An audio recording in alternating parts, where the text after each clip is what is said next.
expired. We would have loved that. Do any other members wish to be heard? Mr. Chair Chairman. recognizes Ms. Mace from South Carolina. Thank you, Mr. Chairman, Chairman Comer. First of all, my first question is, who bribed Hunter Biden to be here today? That's my first question. Second question, you are the epitome of white privilege, coming into the Oversight Committee, spitting in our face, ignoring a congressional subpoena to be deposed. What are you afraid of? You have no balls to come up here and... Mr. Chairman, point of inquiry. Mr. Chairman, If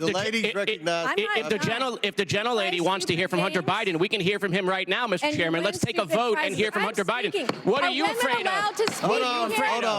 Order. Are women allowed to speak in here or no? Are women allowed to speak in here or no? Because you keep interrupting me. I'll interrupt the chairman. I don't know that he's a lady.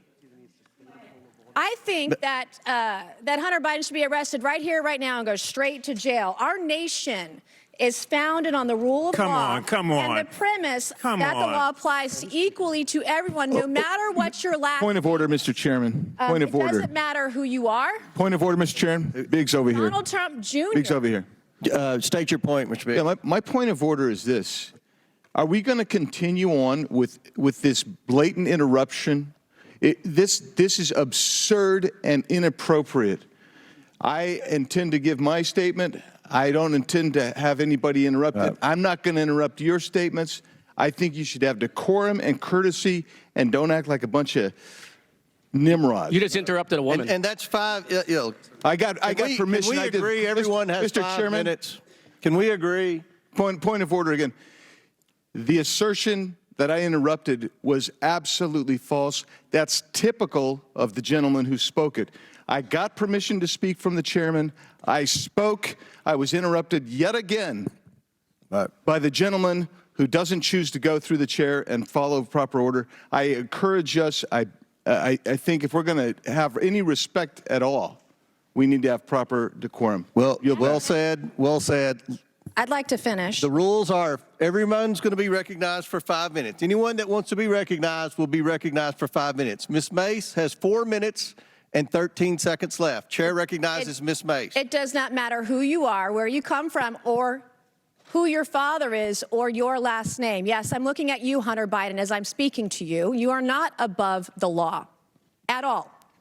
The facts in this case are crystal clear. This committee used and issued a lawful subpoena to Hunter Biden, a critical witness in this committee's investigation into Biden family corruption. Hunter Biden and his lawyers did not claim privilege of any kind because clearly he has none.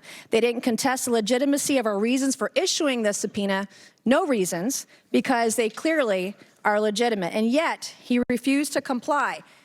Trump's family members, Don Trump Jr., he did not defy a congressional subpoena. He showed up multiple times for multiple depositions for several hours. In doing so, Hunter Biden broke the law. He did so deliberately. You did so flagrantly. You showed up on the Hill, on the Senate side, the day of that congressional subpoena to defy it and spit in the face of this committee. That's what you did. The question the American people are asking us is, what is Hunter Biden so afraid of? Why can't you show up for a congressional deposition? You're here for a political stunt. This is just a PR stunt to you. This is just a game that you are playing with the American people. You're playing with the truth. Hunter Biden wasn't afraid to sell access to Joe Biden to the highest bidder when he was in elected office. He wasn't afraid to trade on the Biden brand, peddle influence, and share those ill-gotten gains with members of his family, including Joe Biden. He wasn't afraid to compromise the integrity of the presidency and vice presidency by involving Joe Biden in shady business deals with our foreign adversaries. But Hunter Biden, you were too afraid to show up for a deposition. And you still can't today. I believe that Hunter Biden should be held completely in contempt. I think he should be hauled off to jail right now, because it wasn't long ago, too, my friends on the other side of the aisle, that you also believed in the power of a congressional subpoena. Not long ago at all. You believed in holding those who refused to comply with a congressional subpoena accountable. And I stood with each and every one of you. I am the only member in this room today who has held a member of my own party in contempt of Congress for not showing up for a subpoena. And I see nothing but complete hypocrisy on the other side of the aisle. The ranking member of this committee even so eloquently put it, the lesson is, please tell your children out there in America, if you get a subpoena to go before Congress, go. you have a legal responsibility to do so. So the hypocrisy is stunning. What are we to tell our children today? There's nothing the other side can say with a straight face. As the only member of this committee to vote to hold a member of contempt of my own party, let me be clear, this should not be a partisan issue. If Congress issues a subpoena, you show up, period. This is not a responsibility we take lightly. It brings no joy for us to do this, but the president's son broke the law and must be held accountable in the same way anybody else would.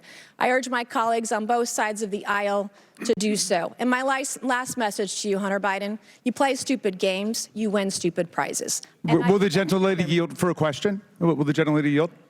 Will my friend yield from South Carolina? Sure. I do want to commend the gentlelady who was the only Republican who stood up and voted to hold in contempt the Republican members of the House who blatantly and categorically refused to comply with subpoenas that came from the bipartisan January 6th committee. I would like to ask my friend, Ms. Mace from South Carolina, whether she's aware of all the case law which says that the committee has to engage in good faith interaction with the witnesses they've called, and they're supposed to arrive at a solution. And what do you think about the fact that the chairman on multiple occasions gave this witness the opportunity to come before the full committee and he agreed to that? We issued a congressional subpoena, and I know with your constitutional law background, you know exactly what that means, and he should have showed up. And because of your vote and because of your statements, you should be voting to hold this man in contempt of Congress today, right now, if you're going to be consistent on your own policies and your own words. Gentlelady's time's expired. Chair recognizes Mr. Moskowitz for 5 minutes. Thank you, Mr.